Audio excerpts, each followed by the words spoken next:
আচ্ছা, এখন আপনি আবার ভাবতেও পারেন যে আমি আদার ব্যাপারে হয়ে কি লেগে জাহাজের খবর লইতে আছি, তাই না?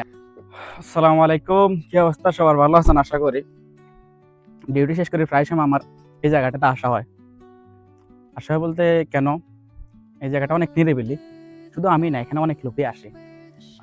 স্পেশালি যারা জগিং করে, যারা হাঁটতে ভালোবাসে, এক্সারসাইজ করতে ভালোবাসে তারাই আসে স্পেশালি।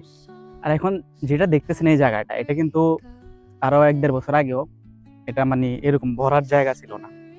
এটা ছিল পুরোপুরি একটা সাগর, যেটা সাগরের একটা অংশ। এটারে মানে বালু ফালাইয়া বালু দিয়া ভরাট কইরা এখন এটারে পুরো রেসিডেন্সিয়াল এরিয়া বানায় লাইছে। আর ধীরে ধীরে এখানে শুধু সব ডুপ্লেক্স বাড়ি হইতেছে, যেগুলো আসলে দেখার মতো। আমার কাছে যদি অনেক টাকা থাকতো না, আমি কয়েকটা বাড়ি এখানে কিনে আচ্ছা, আমি কেন বললাম এই জায়গাটা এত স্পেশাল?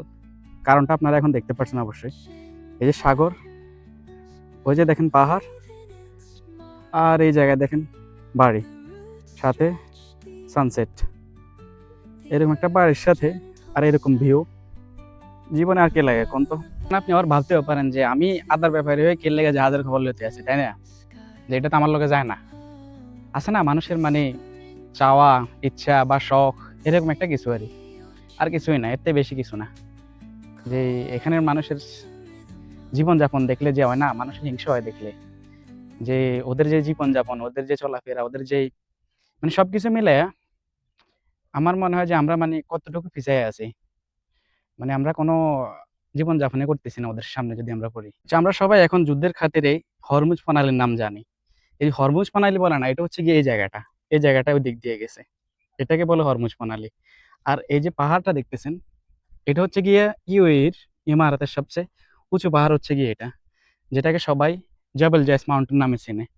এই জায়গাটার মধ্যে অলরেডি সবকিছু রেডি হয়ে গেছে।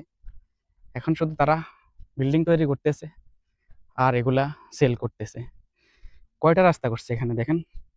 একটা সাইকেলিং এর জন্য, একটা জগিং এর জন্য, একটা গাড়ির জন্য, একটা নরমাল ওয়াকিং এর জন্য। মানে টাকা থাকলে কি না করা যায়? সব টাকার খেলা। আমি শুধু আপনাদেরকে একটা বাড়ি দেখেছি এখানে। যদিও এখানে অনেকগুলা বাড়ি আছে ওই পাশে। মেক্সিমাম আর ১ থেকে ১.৫ বছর এই জায়গাটা মানে এরকম নরমাল দেখা যাইব।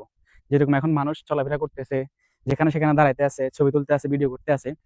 তো এরকম আর দেখা যাবে না ১-১.৫ বছর পরে। কারণ এটা টোটালি চেঞ্জ হয়ে যাবোগা। যখন রেসিডেন্সিয়াল অলরেডি এখানে অলরেডি ফ্যামিলি আছে, বাচ্চাদের আওয়াজ শোনা যাইতেছে। মানে এখানে অলরেডি এখানে ফ্যামিলি শিফট হয়ে যাইতেছে ধীরে, ধীরে। আর বাড়ি অন্যান্য বাড়িগুলোর কনস্ট্রাকশন এর কাজ চলতেছে। ওইদিকে অনেকগুলা বাড়ির অলরেডি কাজ কমপ্লিট হয়ে গেছে। তো আমি ভিডিও দেখাতে পারতেছি না এই কারণে, মানে গাড়ি লিয়ে ওইদিকে যাওয়া যাইতেছে না। কারণ এখান থেকে কিন্তু দূরে। আর যদিও বাইক বা সাইকেল হয় তখন কিন্তু যাওয়া যাবে। আর হাঁটা মানে এখন যাইতে গেলে অনেক দূরে হয়ে যাবোগা। আর সন্ধ্যা হয়ে যাইতেছে। তো যেটা বলতেছিলাম ১-১.৫ বছর পরে আর এটা এরকম থাকবো না, এটা চেঞ্জ হবে টোটালি। তখন এখানে মানে আ ঢুকতেও হয়তো এন্ট্রি করতে হইব, আবার বাইরেতেও এন্ট্রি করতে হইব। এটা ঐরকম একটা মানে ব্যবস্থার ভিতরে চলে আইব। তো আজকের মতো এতটুকুই। ভালো থাকবেন সবাই।